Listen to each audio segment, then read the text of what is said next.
We have all seen that classic image of the heroic, solitary entrepreneur. The founder who stays up until 3 in the morning, handles the sales calls, manages the inventory, does the taxes, and sweeps the floor. In places like Liberia, where the hustle is incredibly real, this lone wolf approach is often badge of honor. But I have to ask, is this romanticized grind actually helping us?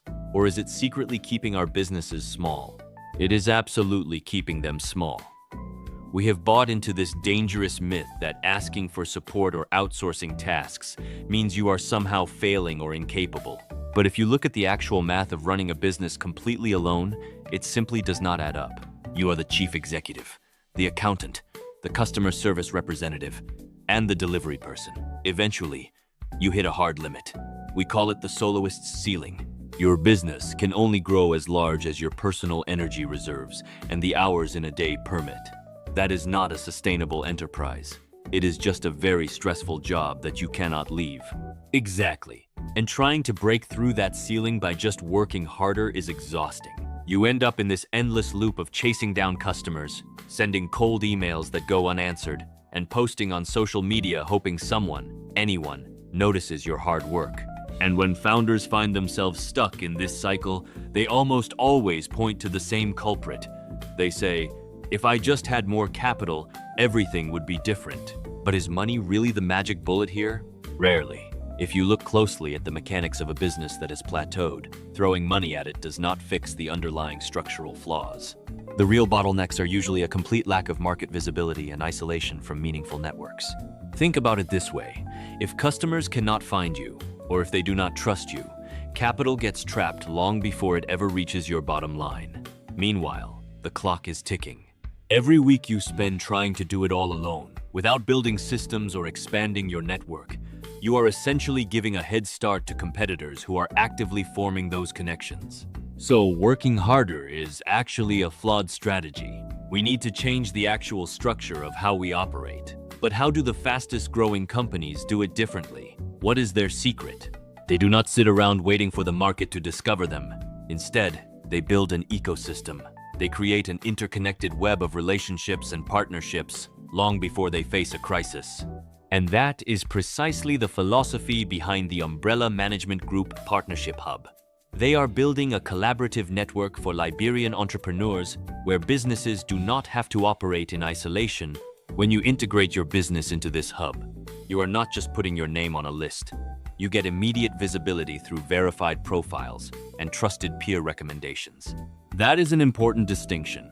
A lot of people hear the word network or hub, and they think of a passive business directory, like a digital yellow pages where names just sit there gathering dust. You are saying this is different. It is entirely different. It is an active mechanism designed to replace individual struggle with collective scale. Let me give you an example. Imagine you are a small business owner in Monrovia, and you finally land a massive contract, but the scope of the project is simply too large for your small team to handle. Normally, you would have to walk away or risk failing. But within this hub, you do not forfeit the contract. You simply tap into the network, find 2 qualified partners, and combine your strengths to execute the project together. You share the workload, you deliver high-quality results, and everyone profits. That sounds incredibly practical, but it also requires a massive shift in mindset. In a lot of markets, we are conditioned to view every other business owner as a fierce competitor, someone who is trying to take a piece of our pie. How do you get people to transition from that defensive mindset to one of collaboration? It starts by aligning incentives. Within the hub, collaboration is not just a nice idea. It is structured to be profitable. For instance, members earn referral fees when they connect clients with other trusted businesses in the network. This keeps capital circulating inside the community. But beyond the financial incentives, you have to address the issue of trust. You can have the best product in Liberia, but if it is a well-kept secret, it has zero market value. And even if you get noticed, visibility without credibility is useless. That is a great point. Anyone can buy a social media ad and get a few seconds of attention. But attention is cheap. Trust is what actually builds a sustainable business. How does the hub ensure that the businesses inside the network are actually reliable? Vetted trust is the ultimate competitive advantage, and UMG take it very seriously. Every single business is thoroughly reviewed and verified to meet high professional standards before they are allowed into the hub. This vetting process completely changes the buying decision for clients. When a customer hires someone from the hub, they are paying for certainty. They know this professional has been verified by their peers, which removes the risk of hiring an unknown entity. In a crowded market where everyone claims to be the best, being a verified, trusted option makes you the obvious choice. And that certainty is worth a premium. But how do you help these businesses maintain those high standards once they are inside? Is there support for growth, or are they left to figure it out on their own? UMG focus heavily on action and continuous improvement. Members participate in mandatory workshops and have access to expert mentorship. This is not about sitting through boring lectures. It is about turning new strategies into actual daily execution. They want to help founders shift their focus.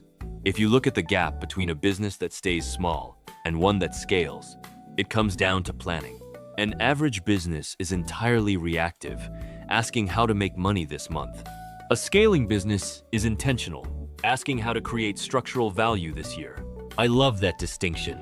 Structural value is what keeps a business alive during tough times. It is about making small, intentional decisions that compound over time, like standardizing a system today, vetting a partner tomorrow, and increasing your visibility the next day. Exactly. Those small choices stack up to build a resilient operation. The core truth of the hub is that your business will only grow as tall as your inner circle. The caliber of the people you surround yourself with dictates your absolute limit for growth. Joining a vetted network like UMG Partnership Hub helps stabilize your cash flow today, but more importantly, it builds the structural foundation and relationships required to ensure your business is still thriving 10 years from now. Let us zoom out for a moment and look at the bigger picture. We often hear analysts and policymakers say that Liberia simply needs a higher quantity of businesses to fix the economy and create jobs. But based on what you are saying, simply having more businesses is not the answer. No, volume alone will not solve the economic challenges. Liberia does not just need more businesses, it needs a higher quality of businesses. They need operations that collaborate, honor their promises, and scale beyond the limits of a single founder. When these businesses grow into sustainable organizations, they do not just support the owner. They hire more staff, support more local families, and contribute to the long-term economic stability of the country. It is a ripple effect. A stronger business community builds a stronger Liberia. It really makes you question why anyone would choose to keep grinding in isolation when there is a structure designed to help them scale together. It comes down to letting go of the ego of the soloist. The era of the lone entrepreneur trying to carry the entire weight of their business on their shoulders has to end. If we want to build something that lasts, we have to build it together. That is a powerful place to leave our listeners. If you are a business owner out there feeling the weight of the soloist's ceiling, perhaps it is time to stop grinding in isolation and start building an ecosystem. Thank you for sharing these insights today. Thank you. It was a pleasure being here.